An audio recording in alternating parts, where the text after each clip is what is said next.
자, 여러분, 이제 오늘부터는 우리 심화 특강 강의를 한번 진행해 보려고 합니다. 자, 여러분, 그 심화 특강에서 이제 제가 중요시했던 부분, 뭐 예전에 말씀드렸던 부분이 있다면 이제 OX를 통해 갖고 전체적으로 점검하면서 중요한 부분들, 또 시험에 빈출되는 부분들 검토해서 우리 해당 시험에 이제 만점을 이끌어내는 그런 과정이 될 것 같습니다. 그래서 강의 계획서 우리가 한번 확인해 주시면 될 것 같은데요. 자, 강의 계획서 잠깐 한번 볼까요, 여러분? 강의 계획서 보시면 강의 계획 및 목적이 있죠. 그래서 헌법 시험의 출제 포인트로 OX로 이제 정리해 나가는 특강이고요. 저는 이제 뭐 제 교재 중에서 이 OX를 사랑하는 경찰헌법, OX를 사랑하는 경찰헌법 교재가 매우 의미가 있다고 생각을 합니다. 그래서 이 OX 꼼꼼하게 검토하시고 또 제 이제 OX 문제집에 어떤 포인트가 있다면 틀린 문장에 대해서는 정답 부분에 반드시 옳은 지문 설정해 놨습니다. 그러니까 우리가 맞고 틀리는 것도 되게 중요합니다만 만약 틀린 문장이 있다면 어디가 틀렸는지 그런 거에 대해서 적절하게 안 나와 있으면은 틀린 거를 임의적으로 고치게 되고 또 틀리게 된다, 이런 일이 벌어질 수 있습니다. 그래서 정확하게 옳은 지문을 적시해 놨으니까요. 자, 틀린 문장은 옳은 지문 보시면서 또 검토해 보실 필요가 있다, 이렇게 말씀드리고 싶습니다. 이제 제 마음 같아서는 이 OX를 사랑하는 경찰헌법 목차 있는 부분 보시면 목차 있는 부분 보시면 알겠지만 문제가 꽤나 있긴 합니다. 그래서 모든 걸 다 풀어드리고 싶습니다만 우리 심화 특강이 이제 5주 진행하는 거니까 모두 다 풀어볼 수는 없고, 그다음에 예전에 이제 보니까 제가 문제 여러분 숙제로 내드리고 질문하실 문제 중심으로 풀어드리겠다 그랬더니 이제 띄엄띄엄 하다 보니까 그게 시간이 더 오래 걸리더라고요. 됐죠. 자, 그래서 각 파트마다 이제 저는 한 절반 정도씩, 그래서 앞에 절반 할까 뒤에 절반 할까 좀 고민했는데 뒤에 절반 정도 이렇게 하면 좋을 것 같습니다. 자, 꽤 의미 있는 문제들은 중복된 문제도 있기 때문에 우리가 이제 앞부분 뒷부분 나눠갖고 검토 다 하시고 저는 이제 뒷부분 중심으로 강의해드리겠다, 이렇게 말씀드리고 싶습니다. 선생님 그게 무슨 말입니까? 그랬는데 오늘 지금 헌법의 일반 이론 제가 이렇게 적어놨거든요. 여러분 이거 푸셨을 텐데 헌법의 일반 이론이 총 49문제가 있다면 한 중간 정도 한 21번부터 49번 이렇게 이제 제가 풀어드린다 이겁니다. 그래서 뭐 전체 1번부터 49번까지 다 풀어보고 싶은 마음이야 굴뚝 같습니다만 시간 안배상 꽤나 OX 문제가 또 적지 않은 수기 때문에요. 그런 식으로 분량을 나눠서 검토를 한번 해보겠다, 이렇게 말씀드렸습니다. 자, 그 다음에 이제 우리 시험은 기본권 중심으로 출제되는 건 뭐 변함이 없잖아요. 어차피 출제 문항수가 정해져 있기 때문에. 하지만 이번 심화 특강에서는 맨 앞부터 이제 진도를 한번 쭉 나가보는 그런 시간을 갖도록 하겠습니다. 뭐 그런 경우도 있을 수 있죠. 그래서 앞부분부터 쭉 진도 나가면서 전체적으로 흐름을 파악한다, 이렇게 보시면 될 것 같습니다. 자, 그러면 여러분들은 일단 제 강의 듣기 전에 헌법 일반 이론 OX 문제 푸셨고 해설을 통해 갖고 옳은 지문 정답을 통해 갖고요 검토까지 하셨습니다. 그러면 저는 그 부분에 대해서 이제 설명 잠깐 드릴 텐데요. 헌법 일반으로님은 앞 파트죠. 그래서 우리 목차 한번 잠깐 보시면 자, 2페이지 우리 교재 2페이지입니다. 교재 이렇게 돼 있나요? 이렇게 돼 있죠. 자, 교재 2페이지 보시면 또 3페이지 보시면 이렇게 목차가 쭉 나와 있습니다. 자, 우리 헌법 일반 이론부터 쭉 볼 텐데 모든 문제를 다 풀어드릴 수는 없고 시간 안배상 절반 정도씩 또 경우에 따라서는 중요한 부분 중심으로 설명을 드리겠다, 이렇게 말씀드렸습니다. 자, 여러분 그 1번부터 49번까지 이제 문제 푸셨는데요. 저는 한 21번부터 설명 한번 드려보도록 하겠습니다. 자, 제가 설명 드릴 때는 이제 OX 문제 쪽보다는 해설 쪽에 있는 거 중심으로 말씀드릴 테니까, 자, 여러분 뭐 구태여 내가 문제 푼 거 딱 째려보고 있겠다 그러면 이제 그쪽 보셔도 되지만 해설 쪽으로 저와 같이 따라오시면 더 의미가 있을 수 있죠. 왜냐하면 해설 쪽에는 옳은 지문이 이제 적시가 돼 있습니다. 틀린 문장에 대해서는. 그래서 그 부분 같이 보면서 따라가는 것도 의미가 있다. 자, 그래서 13페이지 한번 보도록 합시다. 우리 교재 13페이지 보시면 여기서부터 제가 다시 한번 설명드릴게요. 자, 21번입니다. 지금 OX가 있는데 그 앞에 이제 빨간색으로 표시된 게 정답인 거죠. 그래서 21번은 X 틀렸다 이겁니다. 틀렸을 때 어디를 고치느냐가 되게 중요했고 그 아래 옳은 지문이 있으니까 잘 보시라고 말씀드렸는데요. 자, 21번은요. 자, 성문 헌법 국가에서 성문입니다. 자, 헌법이 문서화돼 있다는 거죠. 법전화돼 있다는 거 대표적으로 우리나라가 있을 텐데요. 자, 경우에 따라서는 이런 표현이 이제 함정이라 이겁니다. 경우에 따라서는 관습헌법이란 게 자, 문서화되어 있는 헌법, 즉 헌법전에 대해서 개폐, 열고 닫는다. 자, 변경된 효력을 갖느냐 그랬는데, 그럴 리가 없는데 헌법전은 문서화되어 있고 성문국가에서는 그 법전이 중요한데 이럴 수 있는데, 자, 경우에 따라서는 이런 말 때문에 경우에 따라서는 혹시 불문법이 문서화되어 있지 않는 헌법이 문서화된 헌법을 바꿀 수도 있는 거 아니냐 이렇게 됐는데, 자, 그럴 리가 없다 이겁니다. 자, 그래서 우리나라는 성문법 국가고 일단 법전에 있는데 구태여 법전에도 없는 것으로 논쟁을 만들 이유는 없습니다.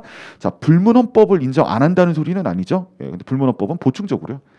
헌법이 추상적이고 조항이 몇 개 없기 때문에 보충하려고 이제 문서에 없는 헌법을 추가하는 거지. 문서에 없는 헌법이 헌법전에 있는 걸 막 바꾸고 그러지는 않습니다. 잘 기억해 주세요. 그래서 개폐적 효력을 갖는다. 그 부분 지워주시면 되겠습니다. 자, 밑에 오른지문 보시면 성문헌법 국가에서는 헌법전이 있는데 구태여 자, 불문헌법으로 이리저리 바꿀 이유는 없다. 뭐 이런 식으로 잘 정리해 주시면 되겠습니다. 자, 그 다음에요. 우리 이제 14페이지 보시면 22번 보도록 하겠습니다.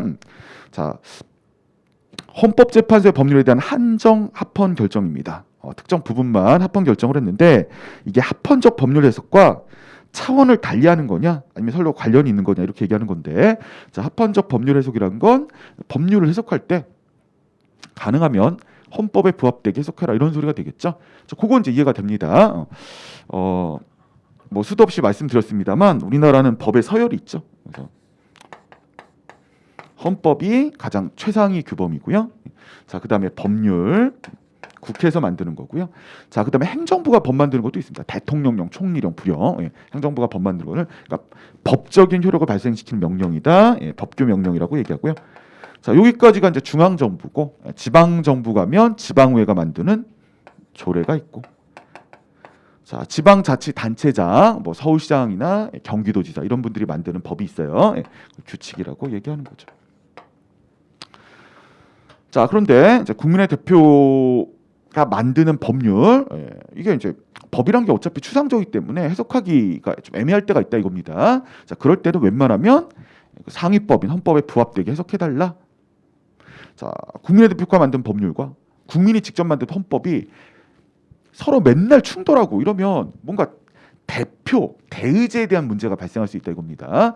국가 체계가 잘 진행이 안 될 수 있다. 뭐 이렇게 얘기할 수 있겠죠. 그래서 어차피 법이란 건 추상적이고 해석이 애매할 때가 있을 수 있는데 가능하면 상위법인 국민이 직접 만든 헌법에 부합하도록 설명해야 국민의 대표가 실은 국민이 뽑은 사람들이잖아. 국민이 뽑은 사람들이 국민의 의사에 반한다면 국가 체계가 운영되기가 좀 어렵죠. 그래서 그렇게 해석해달라 이런 의미가 되는 거였죠. 그래서 합헌적 법률 해석이란 건 법률 해석할 때 가능하면 무조건 말고 가능하면 상위법인 헌법에 부합하게 해석해달라 이런 얘기가 되겠습니다. 자, 그거랑 한정 합헌 결정? 그럼 이건 이렇게 생각할 수도 있겠죠. 원래 위헌인데 우리가 일부분만 문제가 돼도 위헌 결정을 해줘야죠. 일부만 문제가 돼도. 자, 그런데 어떻게든 쥐어짜내 갖고 이중 원래 헌법에 위반되긴 한데 이 중에서 이 부분은 헌법에 부합해 이렇게 쥐어짜낸다. 쥐어짜내면서 해석하는 건 합헌적 법률 해석과 관련이 있는 거죠. 웬만하면 헌법에 부합하려고 하는 거다 이겁니다. 이해되십니까? 그냥 조금이라도 문제되면 위헌 결정해야죠. 그런데도 어떻게든 이 부분은 그래도 헌법에 부합해서 괜찮은 거 아니냐? 부분 또는 한정, 합헌 결정 이렇게 하는 거는 웬만하면 법률 해석할 때 헌법에 부합하게 하겠다. 헌법이 국민이 만든 거니까 이런 거와 관련이 있지 않을까 이렇게 생각하는 겁니다. 그래서 차원을 달리한다 이런 표현은 좀 틀린 것 같습니다. 그래서 차원을 달리하는 검정색으로 지워주시면 되겠습니다. 자, 무슨 말인지 알겠죠? 이거나 저거나 어쨌든 국민이 직접 만든 헌법에 부합하려고 하는 거니까 서로 관련이 있다. 양자는 특별한 관련이 있다. 뭐 관련이 있다 이렇게 보시면 되겠습니다. 맨 끝에 없다 지워주시면 될 것 같아요. 뭐 괜찮네요. 그래서 밑에 오른지문 보시니까 한정 합헌 결정이란 건 합헌적 법률 해석 입장에서 합헌적이고 긍정적 면은 끝까지 살려보겠다. 자, 이런 의미가 있으니까 서로 국민이 직접 만든 헌법에 부합하려고 노력한다. 이런 의미에서 관련이 있다. 뭐 이렇게 얘기할 수 있을 것 같아요. 자, 23번입니다. 이제 법률 유보 조항은 뭐 다양한 형태가 있을 수 있는데 그렇죠? 보통 대표적인 게 그 얘기하는 거죠. 헌법은 기본권을 보장하고 기본권 제한은 법률로써 한다. 자, 이렇게 법률 유보, 법률에 맡기는 거. 이게 헌법의 최고 규범성을 강화하는 거냐, 약화하는 거냐, 뭐 이렇게 문제 나올 수 있는데 당연히 약화하는 겁니다. 왜요? 헌법이 다 할 수 있는 걸 법률에 맡겨갖고 헌법이 보장하는 기본권을 법률이 제한하고 이렇게 되는 거죠. 그냥 헌법이 다 할 수 있는 것을 우리가 법률에 맡긴다 이래갖고요. 예. 그래서 법률 기본권 제한 대표적이죠. 그래서 기본권은 헌법상 보장되는데 법률로서 기본권 제한할 수 있다. 그럼 법률 만들어갖고 헌법이 보장하는 기본권 이리저리 제한할 수 있으니까 헌법의 최고 규범성, 헌법이 짱이야. 자, 이거를 강화한다기보단 뭐 약화한다 이렇게 얘기할 수밖에 없을 것 같습니다. 그렇죠. 그래서 법률 유보 조항 검정색으로 동그라미 하시고요. 헌법의 최고 규범성을 약화하는 것 같습니다. 그래서 틀린 지문이 됩니다. 유지 지어주시면 될 것 같아요. 자, 합헌적 법률 해석은요. 인권 보장상 폐해를 가져오는 경우들 무조건 폐해가 아니라는 거고 그런 의미는 아니고 가져올 수도 있다는 겁니다. 예, 맞아요. 예, 뭐 어떤 법률을 만들다 보면 수익적 법률도 있을 수 있고 국민 입장에서 뭐 보조금을 준다든가 아니면 침익적 법률이 있을 수도 있죠. 예, 조세 같은 거요. 그렇죠. 그런데 조금 과하게 조세를 부과했다고 하더라도 어떻게든 헌법에 부합해서 괜찮다 이래버리면 국민 입장에서는 그렇죠. 예, 침익적인 부분에 대해서 강요당하는 그런 행태가 보여질 수 있다는 겁니다. 냉정하게 봐야죠. 되게 침익적인 부분에 있어서는 그 법률을 냉정하게 봐야 되는데 어떻게든 상위법인 국민이 직접 만든 헌법에 부합하니까 이 법률 괜찮아 이래갖고 국민에게 조세를 많이 과하게 된다 이런 건 문제가 될 수도 있습니다. 조세는 기본권, 재산권과 관련돼 있고 이런 것도 또 인권과 관련돼 있고 이렇게 될 수 있으니까 어쨌든 법률에서 인권의 침해가 있는 규정조차도 국민의 대표인 국민이 만든 헌법에 부합하도록 설명하면 자, 인권 보장적 폐해를 가져오는 경우가 있게 될 수도 있다. 뭐, 당연한 얘기니까 당연히 보시면 될 것 같습니다. 자, 25번입니다. 현대 민주주의 국가의 헌법은 국가 긴급권 발동의 조건 내용 1개. 자, 국가 긴급권 검정색으로 동그라미 한 번만 하시면 되겠죠. 자, 상세 규정함으로써 자, 오용과 남용의 소지를 줄이고 있다 그랬는데 뭐 이럴 수 있습니다. 됐죠? 그래서 국가 긴급권이라는 거 이런 것들이 얼마나 이제 국민의 기본권을 침해하고 제약했습니까? 그렇죠? 그래서 헌법에서 국민이 직접 다양한 걸 국가 긴급권의 어떤 제약에 대해서 규정했다. 뭐 이런 거 얼마든지 가능합니다. 그래서 국가 긴급법에 어떻게 하면 발동하느냐, 자 이런 걸 상세 규정함으로써 오용과 남용 소지를 줄이고 있다. 뭐 정확하게 맞는 소리가 되는 것 같아요. 그 하나하나 이렇게 보시면 될 것 같은데요. 그 26번 잠깐 한번 볼까요, 여러분? 군 인사법입니다. 군대도 이제 뭐 인사 문제가 있을 수 있겠죠. 자, 그 무죄 선고를 받을 때 의미에 관련해 갖고요. 자, 형식상 무죄 판결뿐만 아니라 공소 기각 재판 받았다 하더라도 자, 공소 기각의 사유가 없었더라면 무죄가 선고될 현전 사유가 있는 이른바 내용상 무죄 재판의 경우도 이게 포함된다고 해석하는 것은 자, 법률에 적혀 있는 문의 됐죠? 글자의 의미 한계를 벗어난 것으로서 합헌적 법률에서 부합하지 아니한다 그랬는데 이제 그때 틀렸다 이겁니다. 일단 여러분 뭐 뒤에서 얘기하겠습니다만 합헌적 법률 해석이 무조건 인정되는 건 아니겠죠. 그러니까 아까 말씀드린 대로 법률 해석할 때 가능하면 헌법에 부합하게, 왜냐면 헌법은 국민이 만든 거니까 그런 거지, 가능하지 않는데도 드립다 갖다 붙인다 헌법이 맞아 이렇게 되면 아까 인권 보장의 폐해 같은 게 나올 수도 있단 말이죠. 그런 것들은 이제 잘 기억하셔야 됩니다. 그럼 어떤 한계가 있습니까? 할 때 크게 두 가지 한계가 있었죠. 자, 하나는 문의적 한계입니다. 자, 글자의 의미를 벗어나면 안 되죠. 국민의 대표가 법률에서 정해놨는데 글자의 의미를 너무 벗어나 버렸습니다. 예를 들어서 법률에서 남자는 막 이랬는데 이 남자란 건 대한민국 국민을 모두를 얘기하는 거야. 아니면 인간 모두를 얘기하는 거야. 뭐 이런 식으로 해버리면 남자라고 왜 썼습니까? 이상하잖아요. 그건 안 된다 이거죠. 그래서 문의 글자의 의미를 너무 벗어나면 안 되고 그게 문의적 한계고요. 또요. 국민의 대표가 그 법률을 왜 만들었겠냐 이겁니다. 그 목적 취지는 지켜줘야죠. 목적 취지 안 맞게 헌법에 부합하게 해석하면 그건 잘못됐다 이겁니다. 기억해 주시면 되겠어요. 자, 그러면 요게 지금 군 인사법 법률이죠. 법률에서 무죄 선고를 받을 때 이렇게 적어놨는데 자, 여기에다가 공소기각 재판 공소한 거에 대해서 기각 재판인데 이게 실은 공소가 인정돼서 재판이 진행되면 어차피 무죄 판결이다. 자, 이런 경우까지 포함하는 거냐? 결과적으로 그거나 저거나 자 무죄 판결 받는 거니까 넣어줄 수 있느냐? 제 생각에 넣어줄 수 있을 것 같아요. 예. 자 그래서 꼭 재판이 진행돼서 현실적으로 무죄 선고, 무죄 판결을 받을 때도 있지만 자 공소를 제기했는데 공소 기각 판결이 나와서 내용을 검토 못 받았지만 실은 기각만 안 되면 어차피 진행되면 무죄다. 뭐 이런 것도 넣어주는 게 이게 글자 의미를 벗어났다고 얘기하면 좀 그렇습니다. 이게 되셨죠? 어차피 결과적으로는 무죄 나올 가능성이 높다면 그런 것도 넣어주는 거 뭐 잘못된 것 같지는 않다 이겁니다. 자, 진짜 무죄 판결뿐만 아니라 공소 기각 재판, 그래서 소를 제기했는데 기각 판결 받은 내용 검토 안 해주겠다는 거죠. 그렇죠. 근데 이제 공소 기각 사유 같은 게 없다면 내용이 계속 진행된다면 어차피 무죄 선고 날 거다. 뭐 이른바 내용상 무죄 재판. 세 번째 줄 이른바 내용상 무죄 재판. 검정색으로 밑줄 그어놓으시면 되고요. 첫 줄 보시면 무죄 선고만 받으면 되는 거니까 어차피 이게 내용이 진행됐다면 무죄였다. 뭐 이런 것들을 넣어주는 게 그렇게 잘못된 건 아닌 것 같습니다. 그래서 글자 의미 한계를 벗어난 것으로서 합헌적 법률에 부합되지 아니한다. 거짓말이고요. 글자 한계를 벗어나지 않았습니다. 벗어난 것으로서 지워주시면 되겠고요. 합헌적 법률 해석에 부합합니다. 아니한다 지워주시면 될 것 같아요. 오케이? 오케이, 좋아요. 자, 합헌적 법률 해석의 한계를 벗어난 해석은요. 그것이 바로 실질적 의미에서의 입법 작용을 뜻하게 돼서 입법권자 입법권을 침해한다 그랬는데 이제 요거는 여러분 잘 이해하시는 거죠. 왜냐면 아까 말한 대로 자, 어떤 법률을 국민의 대표인 입법권자, 국회의원들이 만들잖아요. 만들 수 있죠. 만들 수 있는데 헌법이 그 목적의 한계를 벗어나고 또 글자, 문의적 의미의 한계를 벗어났다. 그렇게 자의적으로 해석했다. 이렇게 한다면 자, 입법권자의 입법권을 침해하게 되는 그런 일이 벌어지는 거죠. 자, 입법권자는 자, 어떤 목적을 갖고 법률을 만들었을 거고 그 법률 안에 어떤 글자의 의미를 담고 있을 텐데 합헌적 법률 해석이란 취지 아래 글자의 의미를 벗어났다, 또 목적을 벗어났다 이렇게 해서 합헌적 법률 해석이라고 우긴다면 자, 입법권자 입법권을 침해하는 게 될 겁니다. 잘 기억해 주세요. 됐죠?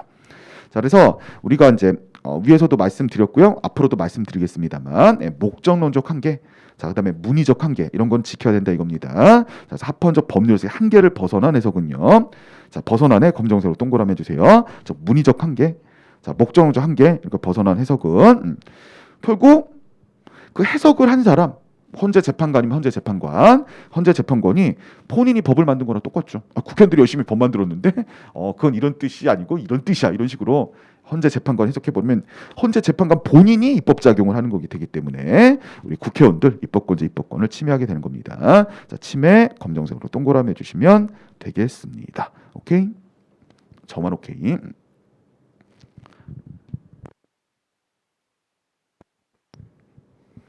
자, 그 다음에 여러분 28번입니다. 근대 이후, 예, 맞아요. 그, 이제, 헌법이란 게 현대 완성이 됐지만, 그 기본은, 그 기초는 근대 완성된 거지. 근대 그 부르주아 개념에서 우리 이제 헌법 개념이 나온 거 아닙니까? 국민 모두가 주인이다. 이 개념이 근대에 나온 거죠. 자, 중세는 이제 교회법, 그러니까 성직자, 또 아직도 왕, 이런 분들이 주인인 거고.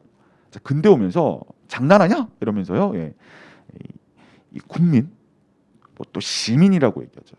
저 시민들 그중에서 똑똑한 부르주아가 주도하면서 법을 만든 거죠. 이젠 우리 국민이 주인이다. 이렇게 돼 갔고요. 자, 헌법의 어떤 이념은 이제 근대의 기초가 된 거고 자유주의 개념. 됐죠. 국민이 주인이니까 국민이 자유로운 거 이게 굉장히 중요하다. 이게 이제 근대고 현대에 와갖고 그러다 보니까 독과점도 생기고 부르주아 같은 분들이 다 해먹고 이렇게 되니까 사조 약자도 보호하자. 이제 이렇게 보완이 된 거죠. 이렇게 보시면 되겠습니다. 자, 그러면 근대 헌법부터 근대 헌법부터 이제 지금의 예를 갖고 헌법에는 뭐가 적혀 있느냐 이랬을 때 기본권 적혀 있고요. 우리 경찰헌법은 기본권 중심 시험에 나옵니다만 또 뭐 있습니까? 통치구조요. 이 나라의 통치구조, 이원 집정부제냐, 대통령제냐, 그렇죠? 대통령은 뭐 할 수 있고, 국회의원 뭐 할 수 있고, 통치구조, 국무총리 뭐 할 수 있고, 통치구조가 적시돼 있습니다. 근데 검사님 이게 무슨 의미입니까? 통치구조가 적시돼 있고, 또 국민의 기본권이 적시돼 있는 건 결국 국민의 권리를 보장하는 겁니다. 자, 우리나라 통치 구조가 헌법에 안 적혀 있고 법률에 적혀 있어서 맨날 바뀐다. 그러면 국민의 권리가 보장되기 어렵습니다. 그래서 국민의 권리를 보장하기 위해서 통치 구조도 헌법에 적시돼 있고 국민의 기본권도 헌법에 적시돼 있는 거지. 뭐 현대화 갖고 국민의 기본권만 헌법에 있고 통치 구조는 없어져 버렸고 임의적으로 만들어도 된다 법률로. 이거 좀 이상하다 이겁니다. 그렇죠.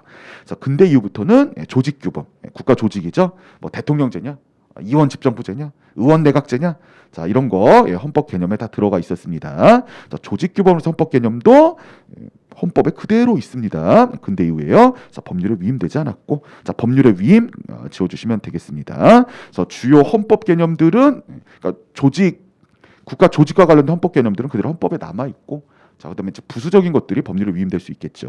이렇게 보시면 되는 겁니다. 그래서 헌법 개념 모두가 법률에 위임됐다 이렇게 말하기는 어렵고요. 그래서 법률에 위임 지워주시면 되겠고, 자 헌법은 권리 장전, 국민의 권리를 보장하는 법전의 의미를 갖게 됐다. 이런 의미도 있습니다. 그래서 기본권적인 부분도 있고 통치 구조론적 부분도 있고 결국 다 국민의 권리를 보장하려고 그런 겁니다. 자, 그래서 조직 규범이 싹 다 법률에 위임됐다. 이 표현은 틀린 거 같습니다. 잘 기억해 주세요. 자, 법률에 위임되었고 그 부분만 지워주시면 되겠습니다. 자, 밑에 오른 지문 보시면 근대 헌법 이외에 헌법은 딱 이거죠. 권리 보장, 국민의 기본권, 또 권력 분립, 통치 구조를 얘기하고 있습니다. 실은 이 모든 것들이 국민의 권리를 위한 거죠. 권력이 분립 안 되면은 한 사람이 독점하면은 일반 국민들 권리가 보장되기 어렵다 이런 겁니다. 이겁니다. 그래서 권리 보장, 권력 분립 각각 검정색으로 동그라미 해주시면 되겠고요. 자, 이런 개념들이 오늘날까지 유효하게 유지되고 있습니다. 그래서 헌법은 조직법부로서 입법부, 사법부와 같은 국가기관을 구성해 갖고 각 기관에 권한을 부여하고 또 방법과 절차를 규율하고 있습니다. 그래서 대부분의 선진국들, 모든 국가 다 그런 건 아니지만 상권 분립이 인정되고 있죠. 통치 구조요. 이런 것도 헌법에 다 적혀 있지. 그 모든 것들이 법률에 위임돼 갖고 국민의 대표가 임의적으로 이번에는 대통령제를 하자. 됐죠? 이번에는 의원 내각제를 하자. 이런 건 있을 수가 없는 거고 헌법에 적시돼 있어야 될 겁니다. 또 이제 기본권 보장이라는 것도 적시돼 있어 갖고요. 자, 결과적으로 국민의 권리를 보호하는데 두 개가 다 기능하겠다. 자, 그래서 28번 법률에 위임됐다. 조직 규범, 국가 조직, 대통령제 할 거냐, 의원 내각제 할 거냐 이런 것들이 법률에 위임됐다. 거짓말이고요. 우리 헌법에 적혀 있습니다. 잘 기억해 주세요. 선생님, 아까 부수적인 건 법률에 위임됐다 그러지 않았습니까? 우리 특별한 언급이 없으면 원칙을 얘기하는 겁니다. 그래서 우리 국가 조직의 원칙은 헌법에 적시되어 있는 거고, 자 예외적으로 부수적인 것들, 뭐 어떤 특설기관, 특별한 기관 이런 건 법률에 위임해 갖고 법률이 만들 수도 있는 거죠. 상황 따라. 근데 우리는 아무 말 없으면 원칙을 얘기하는 거니까 우리나라 조직에 대해서는 헌법에 적시되어 있는 거지 원칙적으로 법률에 위임한 건 아니다. 그래서 우리 시험엔 사회과학이니까 반드시란 건 없는 거고 원칙과 예외를 구별하는 건데 원칙적인 얘기는 이 조직적 국가 조직에 대한 부분도 헌법에 적혀 있더라. 잘 기억해 주시길 부탁을 드립니다. 오케이 좋아요. 재밌네요. 자, 29번 한번 볼까요? 경성헌법, 또 연성헌법 뭐 이런 말도 있지 않습니까? 자, 경은 딱딱할 경자고요. 연은 부드러울 연자죠. 그렇죠? 자, 그래서 경성헌법에다가 29번이요. 검정색으로 동그라미 하시고 이렇게 한 번만 적어볼까요? 딱딱한 형태. 그다음에 연성은 부드러운 형태니까 뭐 딱딱하다 이렇게 이제 얘기하면 좀 의역하면 까다로운 형태요. 딱 맞는 것 같습니다. 자, 경성헌법에 검정색으로 동그라미 하시고요. 까다로운 형태라고 한 번만 적어 놓으시면 되겠습니다. 까다로운 형태요. 그래서 이게 무슨 말입니까? 헌법 제정은 끝났죠. 지금 헌법 제정한다는 건 국가가 다시 태어난다는 건데 좀 그렇고, 그러니까 이 말이죠. 헌법을 개정할 때 바꿀 때 절차가 상대적으로 복잡하다, 까다롭다 이런 소리죠. 뭐보다요? 법률보다요. 그러니까 다른 법보다요. 헌법과 비교되는 게 이제 법률밖에 법률을 대표적 예로 쓰는 거죠. 밑에는 하위법이니까. 그렇죠. 그래서 헌법을 개정할 때 국민의 대표인 국회에서 법률 만드는 절차보다는 까다롭게. 대표적으로 이제 우리나라죠. 우리나라는 헌법을 개정할 때는 국민 투표까지 해야 되는 거죠. 정족수는 당연히 더 큰 거고요. 그래서 발의 정족수 이런 경우도 큰 거고 결과적으로 국민 투표가 히트죠. 그래서 헌법을 개정할 때는 국민 투표를 해야 되는 거고 법률을 개정할 때는 국회에서 그냥 국회의원들 정족수 넘으면 되는 겁니다. 상황 맞춰갖고요. 그래서 분명히 차이가 있으니까 우리나라가 대표적으로 경성헌법인데, 자 그럼 또 그런 거 시험에 나오죠. 그럼 경성헌법 국가들은, 그러니까 헌법을 개정할 때 까다로운 절차를 밟아야 되는 국가들은 꼭 국민 투표를 해야 되느냐? 그거는 아니죠. 우리나라가 국민 투표를 한다는 거지 법률과 절차가 다르면 경성헌법 국가가 되는 거고 꼭 그 수단 방법의 행태로서 국민 투표가 필요한 건 아닌 것 같습니다. 그렇죠? 어쨌든 경성헌법 까다로운 형태고요. 자, 법률의 개정보다는 헌법의 개정이 까다로운 형태다. 그렇죠? 자, 그러면 까다롭다는 것은 절차가 더 많다는 거죠. 우리나라는 국민 투표까지 해야 되는 거죠. 그러면 문제는 하나 있습니다. 뭐요? 자, 신축적으로 대응할 수가 없죠. 이게 문제입니다. 그렇죠? 자, 신축적으로 대응할 수 있다 지어주시면 되겠고요. 자, 신축적으로 대응 검정색으로 밑줄 그어놓으시면 되겠죠. 그래서 우리는 이제 양대 거대 정당이죠. 양대 거대 정당이기 때문에 이견이 있다 그러죠. 이견이 있어갖고 헌법 개정이 오랜 기간 이루어지지 않았습니다. 그러다 보니까 우리 헌법에 보면 요즘 이슈가 되는 개인정보 자기결정권, 알 권리 직접 적시가 안 돼 있단 말입니다. 해석을 통해서 끌어내는 거죠. 그러니까 이런 게 이제 문제돼 갖고 앞으로 헌법 개정이 된다면 알 권리, 개인정보 보호법, 자기결정권이 있습니다만 자 등등등 얼마든지 직접적으로 반복적으로 얘기할 수 있어야 될 것 같습니다. 이해되셨죠? 그래야 이제 현실적 요구에 신축적으로 대응할 수 있는 건데 여러 번 말씀드린 대로 이 절차가 까다로운 형태다 보니까 헌법 개정이 어려운 거죠. 자, 그래서 신축적으로 대응하기가 조금 어렵다 보시면 되겠습니다. 그럼 옳은 질문처럼 역으로요. 자, 경성헌법, 연성헌법 있는데 연성헌법은 부드러운 헌법이죠. 자, 법률과 절차가 동일한 경우를 얘기하는데 자, 이런 경우에는 신축적으로 현실에 대응할 수 있다. 자, 경성헌법이 아니라 연성헌법이 신축적으로 대응할 수 있다는 거 기억해 주시면 되겠습니다. 자, 그럼 헌법 절차는 왜 까다롭습니까? 헌법이 최고 규범이니까 막 바꿀 수 없다. 이렇게 되는 거죠. 그래서 30번처럼요. 헌법의 최고 규범성과 경성헌법성, 헌법 절차가 까다로운 건 관련이 있는 겁니다. 자, 서로 연결해 주시면 되겠습니다.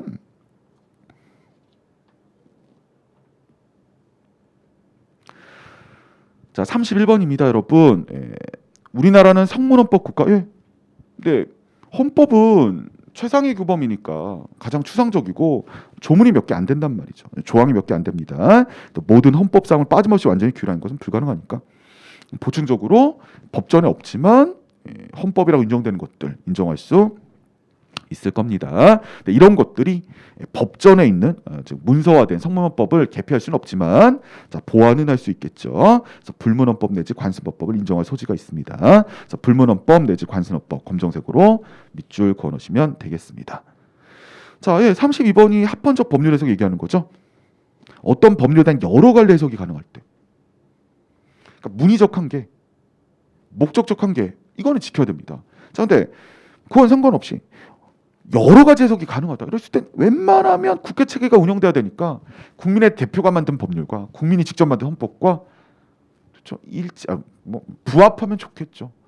해석할 때 서로 안 맞아 이러면 국가 체계가 운영되기가 조금 어렵다 이겁니다. 그래서 여러 갈래 해석이 가능. 검정색으로 밑줄 그어놓으시면 되겠죠. 그럼 가능하면 국민이 직접 만든 헌법에 합치되게 법률 해석하면 되겠다. 합헌 해석 검정색으로 동그라미 해주시면 되겠습니다. 자, 제가 말씀드렸어요. 33번. 법률 조항의 문구가 간직하고 있는 말의 뜻을 넘어서 문의적 한계죠. 말의 뜻이 완전히 다른 의미로 변질해도 그래도 어떻게든 헌법에 부합하게 해석하려고 말의 의미가 완전히 달라지게 변질되게 하면 됩니까? 안 됩니까? 그거는 안 돼요. 아무리 합헌적 법률 해석이라도 아까 말씀드린 대로요. 27번 문제처럼요. 그 한계를 벗어나면 안 된다입니다. 한계를 벗어나면 잘못된 거죠.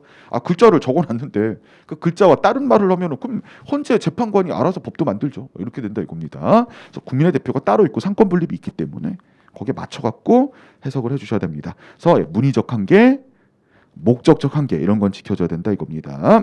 자, 그래서 33번이요. 말의 뜻이 완전히 다른 의미로 변질되지 아니하는 범위 내에서 아니의 검정색 동그라미 합헌적 법률 해석이 이해돼야 될 겁니다. 자, 34번입니다. 여기 이제 2017년도 경정승진 문제인데 이 문제 좀 치사했죠. 합헌적 법률 해석은요, 여러분. 글자 잘 보셔야 돼요. 합헌적 법률 해석은 뭘 해석할 때요? 법률을 해석할 때, 국민의 대표가 만든 법률을 해석할 때 헌법에 부합하게 해석하라 이 소리입니다. 법률을 해석할 때.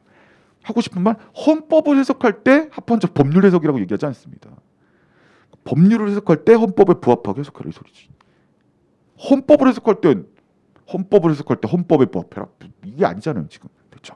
자, 그럼 34번에 틀린 게 뭐냐면 두 번째 줄 끝부분 헌법의 해석 지침이 아니라 법률의 해석 지침입니다. 그래서 오른 지문 밑에 보시면 법률의 해석 지침 이렇게 돼 있는 겁니다. 그래서 어쨌든 문제 가셔갖고 두 번째 줄 뒷부분 헌법 해석 지침이 아니라 법률의 해석 지침이다. 자, 헌법 지워주시면 되겠습니다. 자, 이런 거 이제 말장난이니까 제대로 이해하고 있느냐를 물어보는 거니까 잘 기억해 주셔야 돼요. 그래서 합헌적 법률 해석이란 건 조금이라도 해석될 여지가 있으면 쉽사리 위헌이라고 판단해서는 안 되는 법률의 해석 지침을 얘기합니다. 법률 해석할 때 조금이라도 헌법에 부합하면 거기에 맞춰서 해라, 뭐 이런 얘기가 되는 겁니다. 자, 법률을 해석할 때 지침이다.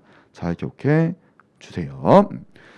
자, 현대는 수도 이외에 뭐 국기, 국가 됐죠? 같은 내용도 헌법전의 내용에 포함될 수 있다. 포함될 수 있다 그러는데 포함 안 되는데요?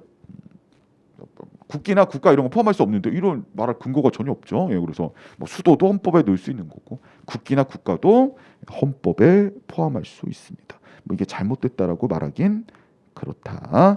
기억해 주시길 부탁을 드립니다. 오케이? 오케이.